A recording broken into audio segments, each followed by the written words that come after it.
संगीताला नेहमी वाटायचं की तिचं शिक्षण पूर्ण करून ती स्वतःच्या पायावर उभी राहील. 11वी-12वीतच असताना तिचं डोकं अभ्यासात होतं आणि तिचे डोळे भविष्यातील स्वप्नांनी भरलेले होते.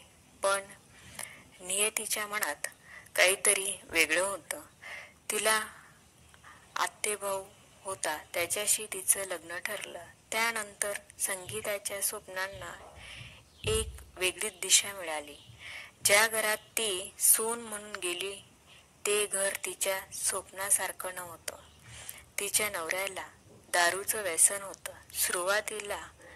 सुरुवातीचे काही दिवस संगीताने हे समजून घेण्याचा प्रयत्न केला. तिला वाटले कदाचित परिस्थिती बदलेल, पण तसं झालं नाही. रोज रात्री होणारा वाद, शिव्या आणि कधी कधी तर मारझोडही तिला सहन करावी लागली. तरीही ती गप्प राहिली, कारण तिला तिच्या आई वडिलांची इज्जत राखायची होती. या अपूर्ण संसारातच एका नव्या जीवाने जन्म घेतला. संगीताने एका गोंडस मुलाला जन्म दिला. त्या क्षणापासून तिला एक गोष्ट कळली. आता जगण्याचा अर्थ फक्त एकच आहे, तो म्हणजे तिच्या मुलाचं संगोपन. तिच्या आयुष्यात आता फक्त तोच तिचा आधार होता. दारुड्या नवऱ्यासोबत संसार करत असतानाही तिच्या मुलाच्या हसण्यात तिला आनंद मिळत होता. संघर्ष आणि यश नवऱ्याचं काहीच काम करत नव्हता. म्हणून संगीताने स्वतःच पुढाकार घ्यायचं ठरवलं. तिने मुलाला घेऊन पुण्यासारख्या मोठ्या शहरात जाण्याचा निर्णय घेतला. पुण्यात तिने घरकाम करायला सुरुवात केली. काही ठिकाणी ती डॉक्टर आणि इंजिनियरची मुलं सांभाळायची. लहान मुलांची काळजी घेण्यासोबतच ती बाळांना मालिश करण्याचंही काम करायची. दिवसभर केलेल्या कष्टाने ती थकून जायची, पण मुलाच्या भविष्याचा विचार करून तिला एक वेगळीच ऊर्जा मिळायची. तिने मिळालेल्या प्रत्येक पैशातून ती मुलाच्या शिक्षणाचा खर्च भागवत होती. तिच्या मुलालाही आईचा संघर्ष माहीत होता, त्यामुळे त्यानेही आपल्या परीने आईला मदत करायला ठरवलं. लहानपणीच त्याला कष्टाची जाणीव झाली होती, त्यामुळे त्याने आपल्या शिक्षणासोबतच विविध कामे करण्यास सुरुवात केली. कधी तो दूध विकायचा, तर कधी भाजीपाला विकायचा. लोकांच्या घरी जाऊन वर्तमानपत्रे टाकायचा कामही त्याने केले. मिळालेल्या प्रत्येक पैशातून तो आपल्या शिक्षणाला हातभार लावत होता आणि आईचा भार हलका करण्याचा प्रयत्न करत होता. 10वीच्या परीक्षेत त्याने उत्कृष्ट यश मिळवून दाखवलं. हे यश फक्त त्या मुलाचं नव्हतं, तर ते संगीताच्या त्याग आणि कष्टाचं होतं. तिने पाहिलेल्या अपूर्ण स्वप्नांना तिच्या मुलाने पूर्ण केलं. त्याने खूप मेहनत करून पत्रकारिता शिकली आणि हळूहळू या क्षेत्रात यशस्वी झाला. सुरुवातीला त्याने एक वार्ता म्हणून काम केले.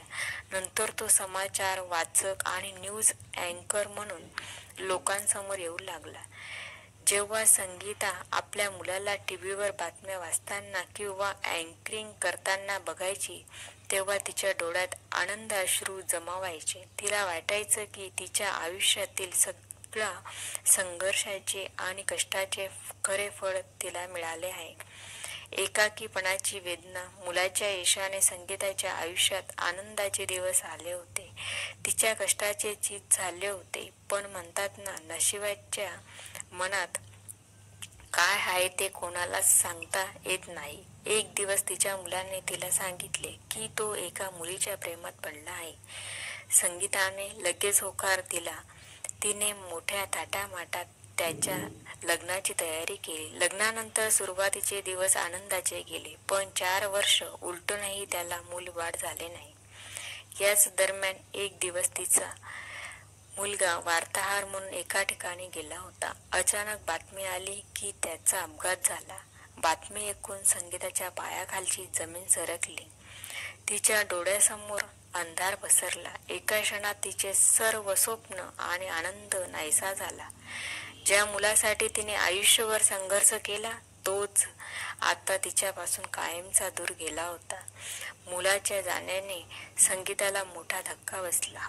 पण दुर्दैव अजूनही तिची पाठ सोडायला तयार नव्हते. मुलाच्या मृत्यूनंतर काही दिवसातच तिची सून तिला सोडून आपल्या माहेरी परत गेली. संगीता पुन्हा एकटी पडली. आयुष्याच्या या टप्प्यावर जिथे तिला मुलगा आणि सुनेचा आधार हवा होता, तिथेच ती पुन्हा एकदा एकाकी झाली. तिच्या डोळ्यासमोर तिचा सगळा संघर्ष, तिने केलेले कष्ट आणि त्याचे यश एका क्षणात मातीमोल झाले होते. या दुःखाने संगीता पूर्णपणे कोलमडून गेली होती. शेवटी तिच्या आयुष्यात फक्त दुःखच उरले होते. या दुःखातून ती पुन्हा कशी बाहेर येईल हे फक्त काळच ठरवू शकतो.